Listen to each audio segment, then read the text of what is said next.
Parents, welcome to no syllabus, जहां हम school की पढ़ाई को बच्चों की रियल लाइफ से जोड़ते हैं। आज हम पढ़ने वाले हैं क्लास 3 संतूर बुक का चैप्टर 9 मधु's विश। यह कहानी लिखी है सुधा मूर्ति जी ने, जिनकी कहानियां पीढ़ियों से बच्चों को लाइफ के सबसे इम्पोर्टेंट लेसन्स दे रही हैं। बाहर से देखने में ये एक सिंपल मजेदार कहानी लगती है। एक लड़का, मैजिकल विश, बहुत सारा खाना और हिकअप्स, पर अंदर से यह चैप्टर बच्चों को वो चीज सिखा रहा है जिसे साइकोलॉजिस्ट ने नाम दिया है हेडोनिक अडेप्टेशन। और वो एक ऐसा कॉन्सेप्ट है जो आज एडल्ट्स भी स्ट्रगल करते हैं समझने में। तो चलिए पहले कहानी सुनते हैं और फिर करते हैं अपना deep dive. Madhu loved food. He always wanted to eat different kinds of food and snacks. He was never tired of eating. Every day at noon, he would sit under a banyan tree and eat his lunch. One day, as he was eating, an old man came. Madhu felt sorry for him and shared his food with him. मधु एक ऐसे लड़के की कहानी है जो हम सबने कहीं ना कहीं देखा है, जिसे हर नई चीज चाहिए, जिसे खाने का बहुत ज्यादा शौक रहता है। पर नोटिस कीजिए, सुधा मूर्ति जी ने स्टोरी का पहला इंपॉर्टेंट मोमेंट यहाँ रखा है। मधु ने उस बूढ़े आदमी के साथ अपना खाना शेयर किया। ये एक छोटा सा सिंपल जेस्चर था, पर यही इस पूरी कहानी की नींव है। The old man was so happy that as he was leaving, he said, "My child, you have been so kind. In return, you can wish for anything from this tree and it will be granted." Madhu felt very happy. बूढ़े आदमी की खुशी और उसका ये gift यह बताता है कि काइंडनेस का फल हमेशा मिलता है। पर यहाँ एक और चीज नोटिस करिए। बूढ़े आदमी ने कहा कुछ भी मांगो। तो यह मधु के लिए एक ओपन एंडेड ऑफर था, कोई लिमिट नहीं थी। और मधु की पहली इंस्टिंक्ट थी खाना, अनलिमिटेड खाना। यहाँ टेक्स्ट बुक में लिखा है What do you think Madhu will do now? तो पेरेंट्स, यह एक बहुत इंपॉर्टेंट स्टेप है। एनसीईआरटी यहाँ बच्चों को रुक के सोचने का मौका दे रही है। अगर आप घर में ये चैप्टर पढ़ रहे हैं तो प्लीज यहाँ पे रुकिए और अपने बच्चों से पूछिए, आपको क्या लगता है मधु क्या मांगेगा? आप उसकी जगह होते तो आप क्या मांगते? उनका जवाब, आपके बच्चों का जवाब जो है, आपको बहुत कुछ बताएगा। आगे बढ़ते हैं। He thought, I can ask for different types of food and enjoy them forever. He sat there and closed his eyes and said, "Oh tree, let me have different types of food, nothing else." He heard a voice from the tree. You don't want anything else? Think it over. Without thinking, Madhu said, "Nothing else." तो यहाँ पे एक बहुत subtle पर गहरी बात है। पेड़ ने मधु को रुककर सोचने का सुझाव दिया। You don't want anything else? Think it over. यह पेड़ की आवाज सिर्फ स्टोरी का हिस्सा नहीं है, ये सुधा मूर्ति जी का मैसेज है बच्चों और पेरेंट्स दोनों के लिए। कोई भी बड़े डिसीजन लेने से पहले एक बार रुक के सोचना चाहिए। मधु नहीं सोचता और आगे जो होता है वो है कॉन्सिक्वेंस। तो आगे कहानी पढ़ते हैं। First, he asked for laddus. At once, a basket full of laddus appeared. He happily started eating. After some time, he got bored. Then he thought of colorful fruits. Immediately, fruits in baskets appeared. Grapes, mangoes, apples, bananas, jackfruit, melons, guavas, oranges, and many more. Then he got bored eating only fruits. He asked for savories. Immediately, savories like matri, samosas, kachori, potato chips, and vada appeared in huge baskets. He happily started eating them. तो आप notice कर रहे हैं एक pattern. उसने लड्डू मांगे, लड्डू आए, वो बहुत खुश हुआ, फिर वो बोर हो गया. फिर उसने फ्रूट्स मांगे, फ्रूट्स आए, वो बहुत खुश हो गया, फिर से वो बोर हो गया. फिर उसने सेवरीज मांगी, खुश हो गया, फिर वो बोर हो गया. हर बार नई चीज पे एक्साइटमेंट है, पर वो एक्साइटमेंट टिक नहीं रहा है. साइकोलॉजिस्ट इस पैटर्न को कहते हैं हेडोनिक ट्रेडमिल. मतलब हम खुशी की तरफ भागते हैं, पर जैसे ही वो मिलती है हम फिर भागने लगते हैं किसी और चीज की तरफ. आगे समझते हैं. As he was eating, he suddenly got hiccups. He wanted water. He looked around. There was food everywhere, but no water. He asked for water, but the tree said, "You wanted only food, not water. So what if I don't get water? I'll have sharbat, kheer, and badam milk for my thirst," thought Madhu. Soon all these appeared in jugs. Madhu drank them all, but the hiccups did not stop. They became louder. He was now desperate for water. तो ये कहानी का सबसे important turning point है. मधु के पास दुनिया भर का खाना था. मटरी, समोसा, कचौड़ी, मैंगो, लड्डू, सब कुछ था. पर क्या नहीं था? एक गिलास पानी. और यहाँ सुधा मूर्ति जी ने एक प्रोफाउंड ट्रुथ लिखा है. कुछ चीजें होती हैं जिनका कोई भी सब्स्टिट्यूट नहीं होता. शरबत स्वीट है, पर हिकअप्स नहीं रोक पाती है. खीर भी मजेदार है, डिलिशियस है, पर वो भी प्यास नहीं बुझी उससे. बादाम मिल्क भी न्यूट्रिशियस है, पर बॉडी को जो चाहिए था वो उसे नहीं मिला. आगे बढ़ते हैं. He prayed to the tree, may all this food disappear. उसने ट्री को क्या बोला? May all this food disappear and let me have water instead. Are you sure? The voice from the tree asked. Yes, I am sure. Now I know the importance of water. Please give me just water. A jug of water appeared. Thirsty, Madhu drank as though he had never seen water. His hiccups stopped. He was no longer thirsty. तो मधु ने वो सब छोड़ दिया जो उसने इतनी मुश्किल से मांगा था. किस चीज के लिए? सिर्फ एक ग्लास पानी के लिए. और नोटिस करिए वो लाइन, मधु ड्रैंक एज दो he had never seen water. जब हम किसी चीज की सच्ची जरूरत फील करते हैं, तब वो चीज मिलने की खुशी किसी भी लग्जरी से ज्यादा होती है.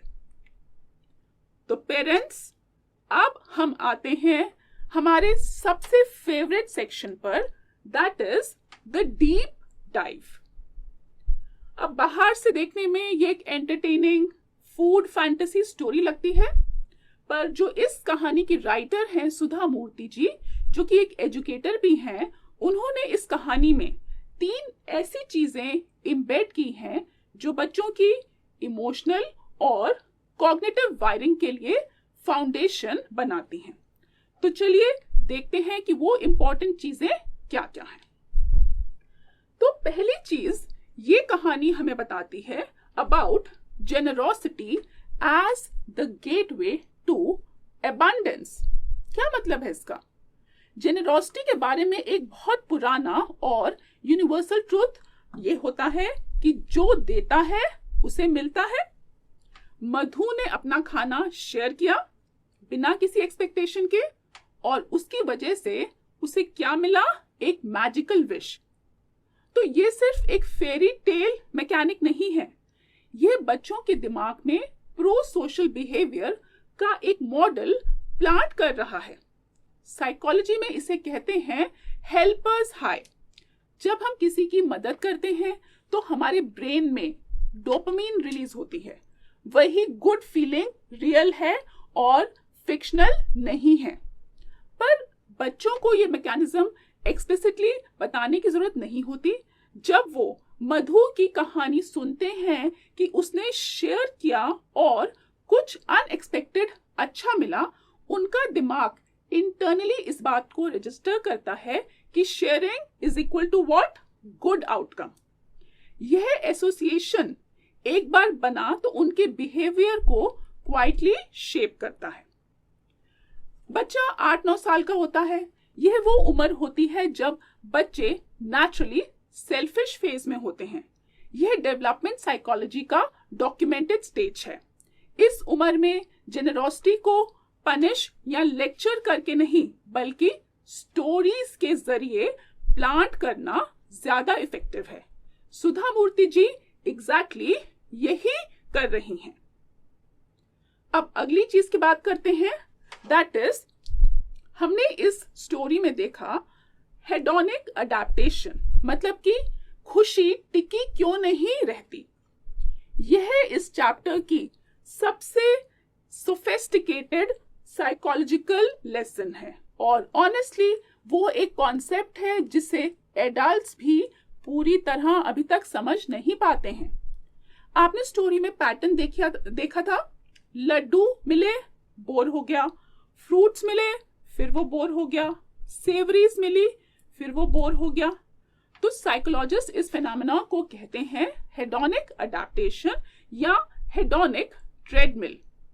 इसका मतलब यह है कि हम किसी भी नई चीज, खुशी, सक्सेस या मटेरियल ऑब्जेक्ट्स के साथ बहुत जल्दी एडजस्ट हो जाते हैं।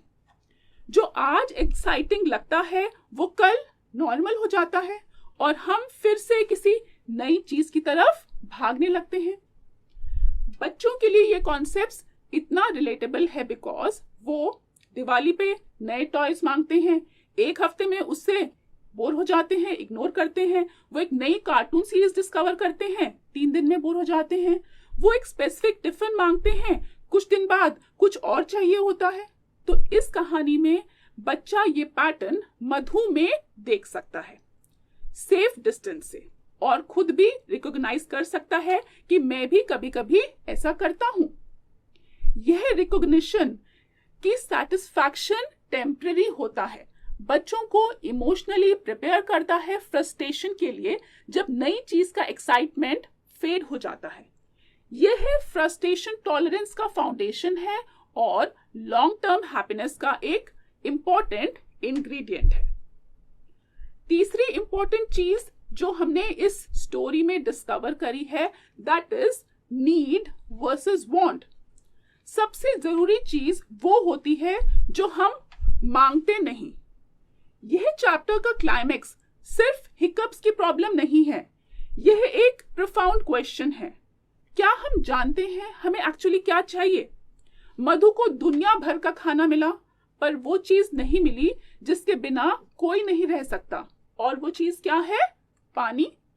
शरबत स्वीट था पर बॉडी को हाइड्रेशन चाहिए थी, स्वीटनेस नहीं। खीर भी स्वादिष्ट थी, डिलिशियस थी, पर हिकअप्स के लिए उसे सिंपल प्लेन वाटर चाहिए था। तो ये नीड वर्सेस वांट का एक लिविंग ब्रीदिंग डेमोन्स्ट्रेशन है, सिर्फ एक कॉन्सेप्ट नहीं। बच्चे नेचुरली वांट्स और नीड्स में कंफ्यूज होते हैं, यह उनकी डेवलपमेंट स्टेज है, कोई फ्लॉ नहीं है। पर इस कहानी के बाद जब वो खुद अपनी लाइफ में कुछ मांगेंगे, उनके दिमाग में मधु की इमेज आ सकती है। कुछ चीजें सब्स्टिट्यूटेबल हैं और कुछ नहीं। शरबत पानी की जगह नहीं ले सकता, और यही लेसन एक्सटेंड होता है इमोशनल लाइफ में भी। अफेक्शन, सेफ्टी, पेरेंट्स का टाइम, ये किसी भी गैजेट या ट्रीट से रिप्लेस नहीं होता। यह बच्चों के लिए एक ऐसा सीड है जो उनकी पूरी इमोशनल इंटेलिजेंस की ग्रोथ में काम आता है।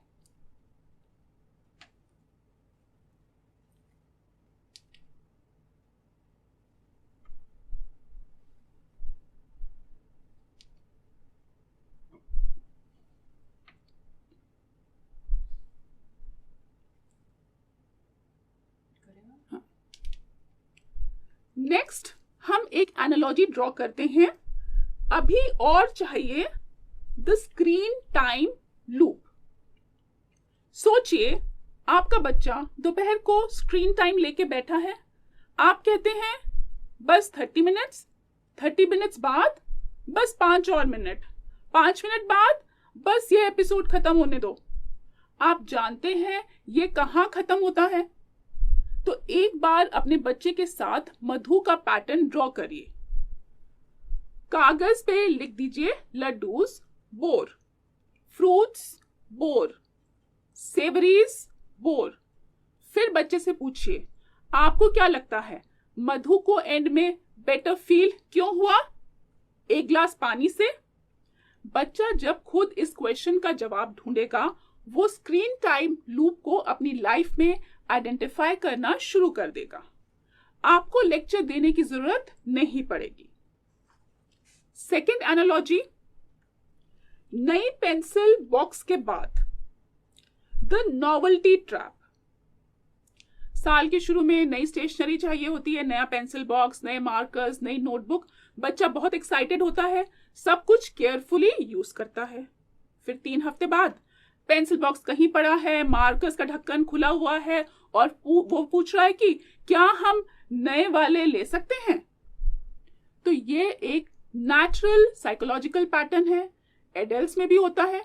बच्चों को आप डांटिए मत, स्कोल्ड मत करिए, इसका यूज करिए। याद है जब नया पेंसिल बॉक्स आया था तो आप कितने एक्साइटेड थे? फिर अब कैसा लगता है वो देख के? वो खुद फील करेगा वो शिफ्ट।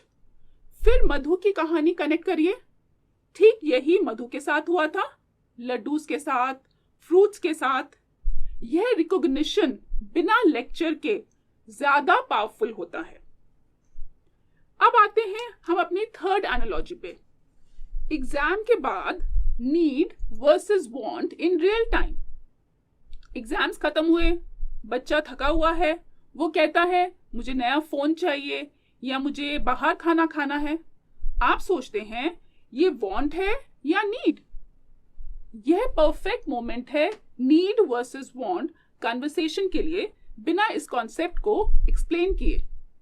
आप बच्चे से पूछिए अभी सबसे ज्यादा क्या अच्छा लगेगा? सच में ज्यादातर बच्चे इवेंचुअली बोलेंगे नींद, घर का खाना या बस आपके साथ बैठना, टाइम स्पेंड करना।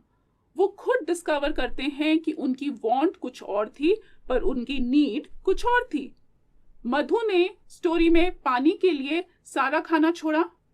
आपका बच्चा एग्जाम के बाद डिस्कवर करता है कि लग्जरी से ज्यादा उसे घर का सुकून चाहिए होता है। तो पेरेंट्स, मधु's विश सिर्फ एक कहानी नहीं है, यह 3 बहुत इंपॉर्टेंट ट्रूथ्स का एक पैकेज है जो देता है उसे मिलता है। कोई भी नई चीज हमेशा के लिए हमें सेटिस्फाई नहीं करती और जो चीज एक्चुअली जरूरी है वो हम बार बार इग्नोर करते हैं। सुधा मूर्ति जी ने इन ट्रूथ्स को एक हिकअप रिडल्ड फूड एडवेंचर में रैप किया है ताकि बच्चे उन्हें मेमोराइज ना करें बल्कि फील करें। तो इस बार का आपका होमवर्क क्या है? आपका होमवर्क बहुत ही मजेदार होने वाला है। घर में खाने का एक छोटा सा एक्सपेरिमेंट करिए। अपने बच्चे के साथ बैठिए और पूछिए अगर आपको एक विश मिलती तो आप क्या मांगते? सिर्फ एक चीज। उनका जवाब नोट करिए।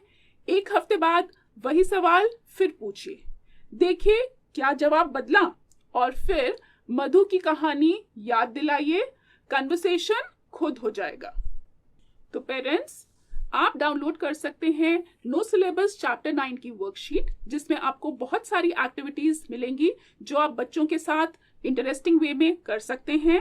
एंड इन एक्टिविटीज को करके आपके बच्चे को बहुत मजा आएगा। तो उम्मीद है ये लेसन आपको और आपके बच्चों को बहुत पसंद आया होगा। मिलते हैं आपसे अगले चैप्टर में। Till then take care, bye bye.